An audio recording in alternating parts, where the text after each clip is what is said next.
কুলটিতে নির্বাচনী প্রচার শুরু করল তৃণমূল প্রার্থী অভিজিৎ ঘটক। গতকাল সর্বভারতীয় তৃণমূল কংগ্রেসের পক্ষ থেকে রাজ্য জুড়ে বিধানসভা নির্বাচন উপলক্ষে প্রার্থীদের নাম ঘোষণা করা হয়। তার মধ্যে পশ্চিম বর্ধমান জেলার কুলটি বিধানসভা কেন্দ্রে তৃণমূল প্রার্থী হিসেবে চমক দেওয়া হয় রাজ্যের মন্ত্রী মলয় ঘটকের ভাই তথা আসানসোল পৌর নিগমের ডেপুটি মেয়র অভিজিৎ ঘটকের নাম। খবর পাওয়া মাত্রই উল্লাসে মাতেন তৃণমূল কর্মী ও সমর্থকেরা কুলটিতে। এরপর আজ সকালে প্রচারে নামেন তৃণমূল প্রার্থী অভিজিৎ ঘটক। প্রথমে আজ সকাল 11টায় কুলটির মা কল্যাণেশ্বরী মন্দিরে পুজো দিয়ে প্রচার শুরু করেন। এরমোদপুর নিউ রোড তৃণমূল কার্যালয়ে দলের নেতৃত্বদের নিয়ে এক বৈঠক করার পর আজ দুপুর 3টায় নিয়ামতপুর নিউ রোডে দেওয়াল লিখনের মাধ্যমে নির্বাচনী প্রচার শুরু করলেন তৃণমূল প্রার্থী অভিজিৎ ঘটক। এরপর সাংবাদিকদের মুখোমুখি হয়ে তিনি কুলটি এলাকার একাধিক প্রকল্প বিষয়ে তুলে ধরেন।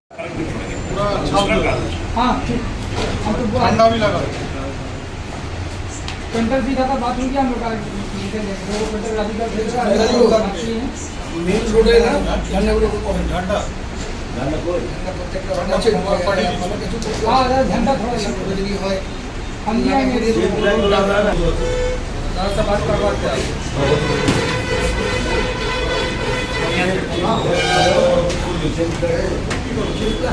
ए पटना ऑन रोड दादा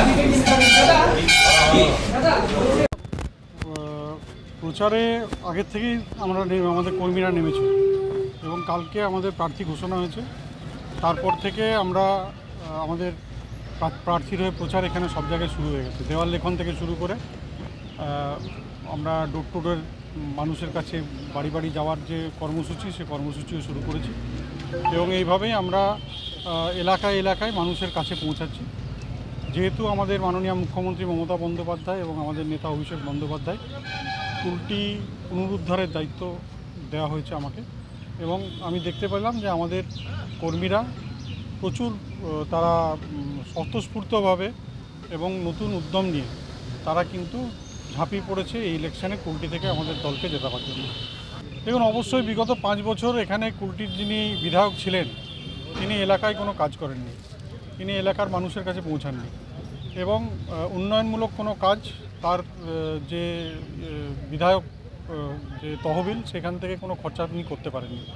তাই তার ব্যর্থতা এবং অবশ্যই মাননীয় মুখ্যমন্ত্রীর যে উন্নয়ন ও সারা পশ্চিমবঙ্গে হচ্ছে সেই উন্নয়ন আমরা এখানে বিধায়ক থাকলে আরও বেশি করে করতে পারবো। অবশ্যই কুলটিতে অনেক কিছু করার আছে যেগুলো আমাদের চিন্তাভাবনার মধ্যে আছে।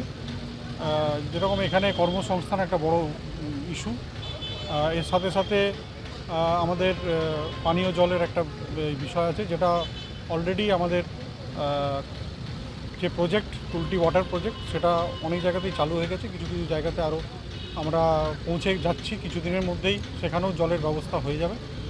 এর সাথে সাথে কুলটিতে আমরা দেখেছি যে সেরকম কোনো ভালো অডিটোরিয়াম নেই, কোনো খেলার মাঠ সেরকম নেই এবং এর সাথে সাথে ফায়ার ব্রিগেড এখানে অভাব আছে। যেখানে আমরা জানি যে নিয়ামতপুর বড়া করার মতন এলাকা আছে যেখানে কনজেস্টেড এলাকা। এছাড়াও ITI কলেজ, নার্সিং কলেজ এগুলো কুলটিতে হলে এই অঞ্চলের যুব সমাজ উপকৃত হবে।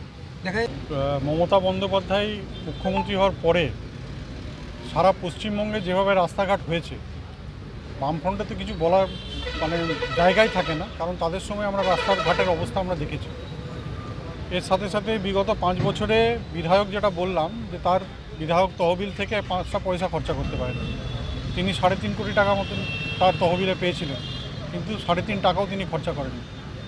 কিন্তু আমাদের মাননীয় মুখ্যমন্ত্রী তিনি আমাদের পাড়া আমাদের সমাধান থেকে শুরু করে পথশ্রী থেকে শুরু করে নানান উন্নয়নমূলক কাজ ADDA থেকে হয়েছে, আমাদের কর্পোরেশন থেকে হয়েছে এবং দেখবেন যে প্রত্যন্ত এলাকায় সেই সব জায়গাতেও পাকা রাস্তা এবং ঢালাই রাস্তা সেখানে হয়েছে। তাই রাস্তা খারাপ যারা বলছে তারা হয়তো চোখে ভালো করে দেখতে পায় না।